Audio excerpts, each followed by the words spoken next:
Шановні гості, шановні журналісти, вітання. Ми розпочинаємо останній на сьогодні. We start our final briefing for today, and we are going to witness the ceremony of decorating volunteer with the Order for Courage. Please welcome representative of Coordinated Council of Maidan and the person to get award, Oleksiy Sayevych.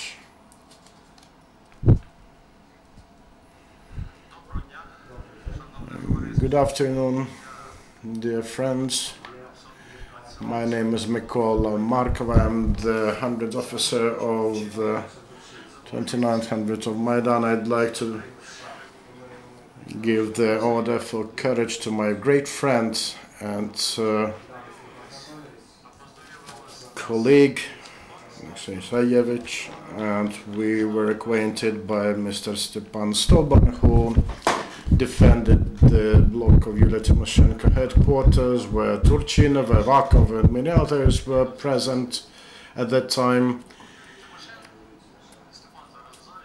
I think that Stepan can confirm this. He's here in this room now. And Yuriy Sayevych said the words I still remember up to this moment. He said that this time I do believe Ukraine will become independent.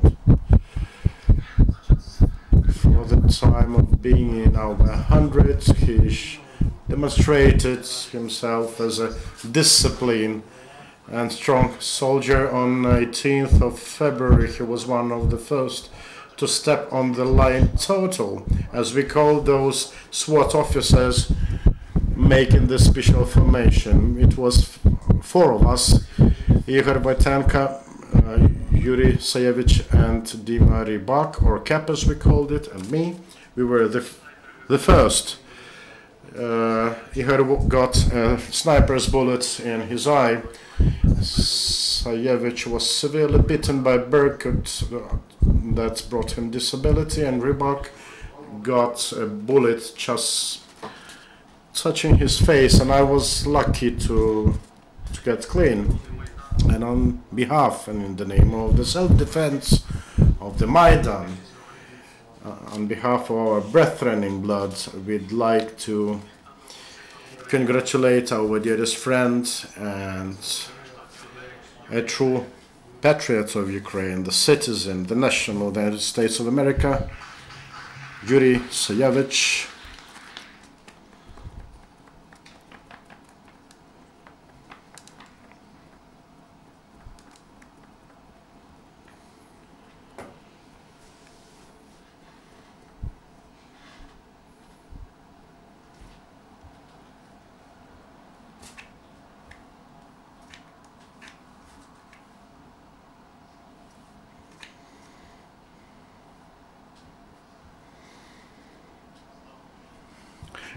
Glory to Ukraine, glory to heroes.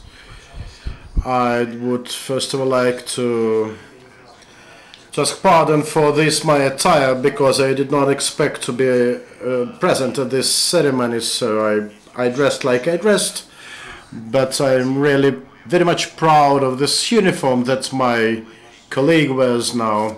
And whenever I'm able, I'm always wearing it, and when I was with other Ukrainians from the diaspora, I was wearing it. I can tell you actually an anecdotal experience about this uniform, where I was to the New York State for a mountain skiing, and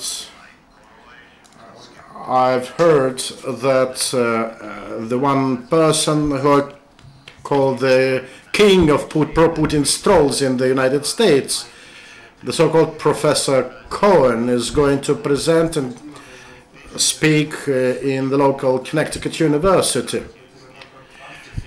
And I would really like to confront him during his lecture. So I sent an email asking for a couple of minutes during his appearance there in the university to tell him and the audience how he distorts things.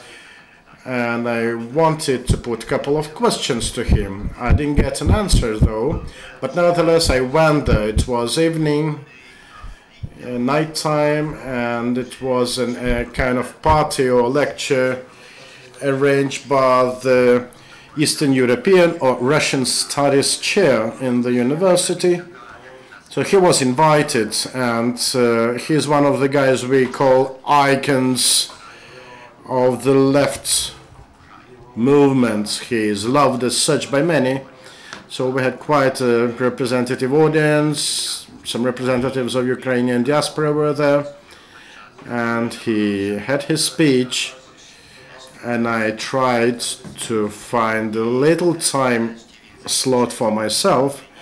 So when he was through, I wasn't promised a second even to speak, but nevertheless I ventured forward for everyone to see that I'm here. And I was dressed up in my uniform, my Don uniform, with the insignia of the 27th Sotnya 100, and you just should imagine what effect it had on all the audience, especially on those who organized that event. No one even told me hi. And when I stood up in the front, I said that I will be trying to ask several questions, just like any other member of the audience. They put three big defenders next to me in case I can do anything. Before that, I came up to the organizer of the event, and I just wanted to talk to him as an honest man who's arguing against that position, and he almost attacked me. I wasn't listening to what the professor was talking because I know what he's thinking, but in any case, he's ignoring me. He was saying, your question, your question, your question, and I'm here. Everyone sees me, I wave my hand, and he ignores me. And then my good friend and my relative who was there in the audience, he raised his hand and he was asked to ask the question, and he says, Professor, I am such and such. I also want to say something, but he is my friend. He was in Maidan, and he can say better than myself, and he had no choice but give me the floor. And I used as much time as I could. I was explaining what was Maidan about, that it was spontaneous expression of the will of people. I was talking about that in nice, intelligent words, and I was watching the students. Mostly the students were there, and I see they're watching, they're thinking, and that this is something different than what they heard from the professor, and they gave me 5 minutes. Finally, the organizer changed his attitude after he heard my words, and he says, maybe you could ask your question. And I say, okay. And that question has 5 parts, but I will start from the first one. Professor, you are saying that whatever bad guy is Yanukovych, but nevertheless he's a legitimately elected constitutional president of Ukraine. But Ukrainian constitution says that anyone who is sentenced for a crime cannot be even the candidate to such position. And Yanukovych was twice sentenced. So do you believe that he's really legitimate president of Ukraine? And he doubted. His professor, he's been professor for many years. He knows how to manipulate the audience. He got lost. He started saying, well, he was a young boy, you know how it is in youth. And he started attacking he says, but we don't know who you are. But I said what I am, where I worked, where I was brought up in the school of Jesuits. This university was a Jesuit university. They knew about me, everything they needed. They said, we don't know what you are, maybe you are from the right sector. And maybe he hoped that everyone will start beating me. But then they ended up, even though I had 4 other pieces of evidence why Yanukovych is not the president. So one of those who was protecting me said, I will take up the microphone, and that was it. And since then, I've been trying to get to the president of the school. I addressed the president so that they give me the floor, because there's something more to that.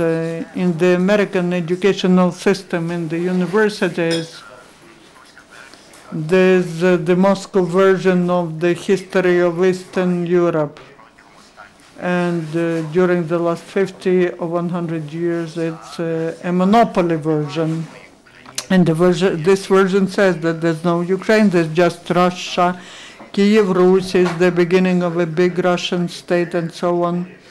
And to my mind, that is the biggest problem for Ukraine, for the cause of Ukraine in the West.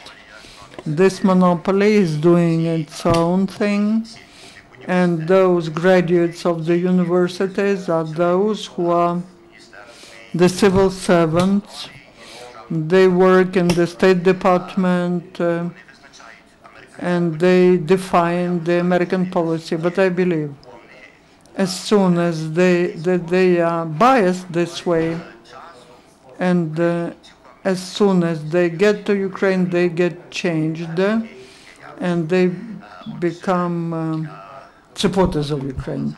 So Sotnik Mykola mentioned 18th of February. I remember that day very well. The time I spent in Maidan was the best period of my life. It was just 16 days from the 2nd of February. It was like even the word magic doesn't really explain what I felt. It was some different dimension. I started comparing it to what I read about collective consciousness, that there could be such a thing that affects the masses. I could feel it. I could feel that this is the fighting of the absolute good with absolute evil. And I was convinced in that after the events of February 1820. And I was thinking, I cannot say that because people will be laughing at me. Absolute good, absolute evil. But when I heard that practically the same thing was mentioned by the American journalist Sergei Loika, who wrote a lot, he was with Kyborgs in Donetsk airport, and he wrote about that same way as I'm saying, that this is the fight between the struggle of absolute good against absolute evil. And he expressed that in his interview for the radio Echo Moskvy. I remember that in the result of Maidan I changed. I was very quiet. I felt no fear. After the 18th of February, I could not feel, I do not feel that that was some special courage. It was normal for myself, and as I saw it for everyone who was there. So we stood in front of these cadets of the interior forces. There was no bloodshed, but then Berkut started coming, and they saw that something is wrong there. They told us to defend the civilians who want to come and to talk to their members of parliament. but it was not so. Instead, there was a big cloud of Berkut servicemen. They knew what will be happening. We did not know that this clash will be happening. And there will be maybe 10 times more of them than us, and they had a big advantage. And after this happened, I saw what was happening. I was beaten at my head. The helmet saved me. The helmet of a bicycle driver saved me. And maybe I was 1 centimeter, 2 centimeters away from death. I found this helmet next to myself, which was absolutely broken. What force was it to damage the helmet of a cycle driver? So I have no doubt that Berkut all these days had an order to kill, and this way to put an end to Maidan.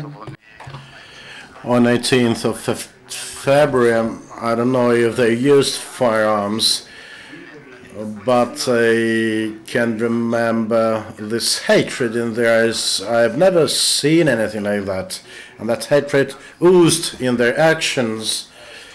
The anger was there. Maybe they were drugged or high on something, but you cannot explain it with any other means. And that resulted in bodies scattered around of those killed, mutilated, or dying persons. And I saw one of the defenders was lying there dying, and one of Barricade officers, probably in throes of consciousness, sudden one, kind of tried to keep him alive, but well, it went as it went. But then I learned about accounts of others about people being drugged somewhere in Berkut stands to be killed there. So it did happen there, and then after that I have no slightest doubt that there was an order for that. And it was the order not from Yanukovych, but for Putin himself, because of this truthfulness. It's not for the level of such an unscrupulous person as Yanukovych is. There was certainly Putin's hands in that. And I checked for videotapes of 20th of February when snipers were killing people. And another idea why I think Russia's presence was strong there.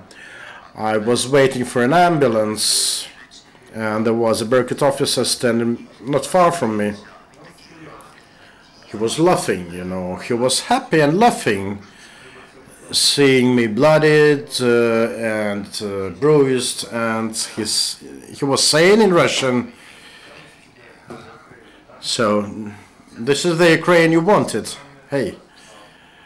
And that explained everything for me, because whatever Ukrainophobic sentiment one might have, I think such person wouldn't say it even being Ukrainophobic one. And I think that those events that developed for 3 days and the defense forces that went through the whole of Maidan were the brightest example of courage I've ever witnessed, and this surpasses any Hollywood fiction, fantasy. I'm about to write a book in English. I have a title already selected, An American on the Maidan.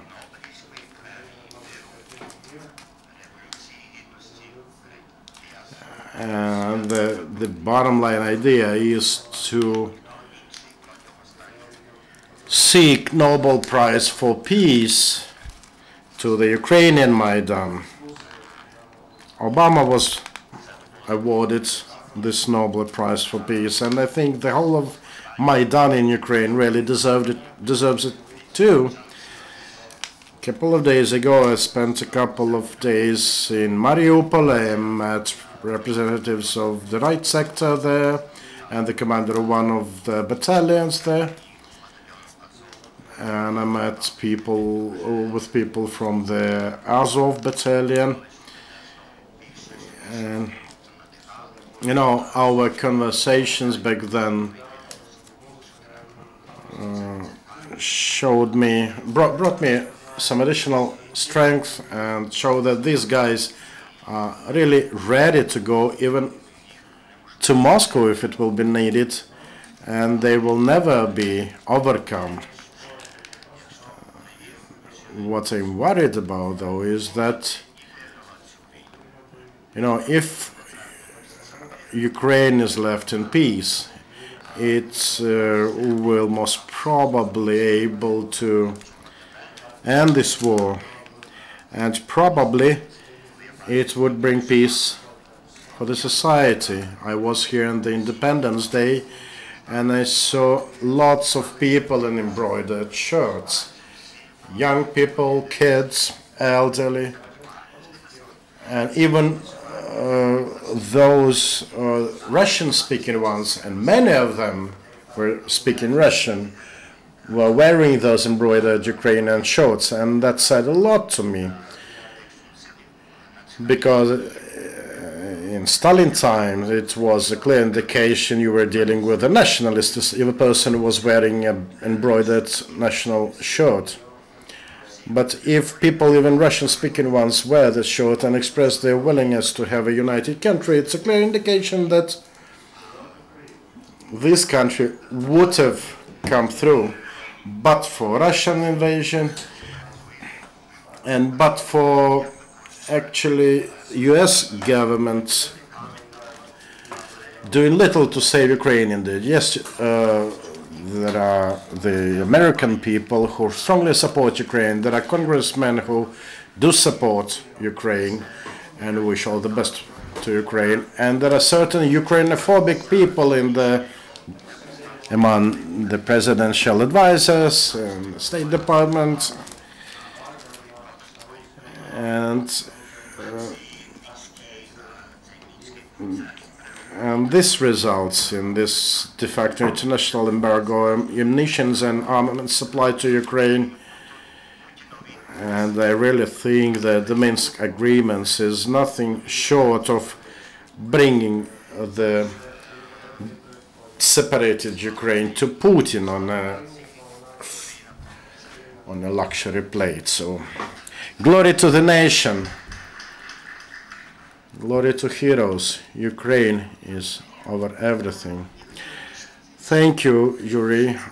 I'd like to ask if there will be more speakers for today. If yes, please come here to this podium to continue with the award ceremony. Oksana, Andriyenko.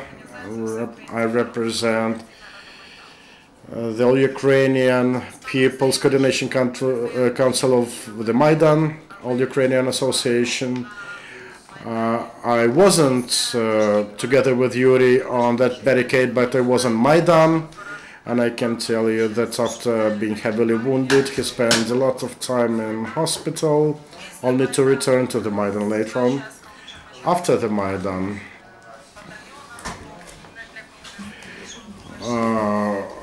when people started helping to first volunteer battalions, and we know that those were formed of Maidan volunteers. I am glad to see that Yuriy is still very much engaged in everything post-Maidan, in every development here, and I'd like to thank Yuriy for his civil, proactive position, for his willingness to remain Ukrainian, for his strong concern over the fate of the Ukrainian people, for his courage, for his convictions, and for his strife and effort to help to those living in Ukraine. And our civic organization wishes to grant this diploma for the heartfelt support of Ukraine, for valuable input in the defense of Ukraine, for the preservation of the values of Ukraine, and on occasion of 70th anniversary, Yuriy is turning 70 these days, though you can see that he definitely looks younger, and we do hope to see you here with us, to read your books and to feel your support. Thank you very much.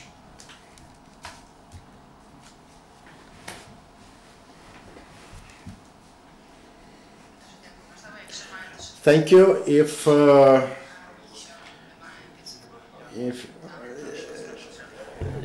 any closing remarks, if you let me, I would really want to say this, that I was here when they were physically destroying the Maidan. I saw Klitschko, I saw how they were doing it, I saw the cynical smiles then, and I felt counter-revolution in their eyes, and they didn't leave a stone of the Maidan. They were really keen to get rid of everything connected to the Maidan. I thought it was the thing that only enemies of Ukraine can do. Now I think that probably the current government thinks the Maidan and its heritage are kind of a threat for themselves. Because of that, I thought that I'm going to come back and revisit this place every year or maybe every 6 months to have this boost of energy from the place. And I was very much astonished when on my next visit, I saw not a single piece of the Maidan, nothing left even from the Maidan in the memory of the government. During the Independence Day celebration, President Poroshenko didn't mention the Maidan, the Revolution of Dignity, or volunteers. Not a single time he did it. And it deeply impressed me. It wounded me, actually. I think this is unacceptable. And I am happy to see that organizations that will never let the spirit of Maidan die out in this country, because it was the time when Maidan saved the country at the time of Yanukovych. And there was another time when, with no other army in sight, people from the Maidan went to the east of Ukraine to protect the country. And I hope that Ukraine will be well and will have the future with people and spirit of Maidan here. Thank you, Judy. If there are any questions from the audience, if not, then I'd like to adjourn the ceremony, and this was our last briefing. Check with our website for the tomorrow's schedule. Thank you.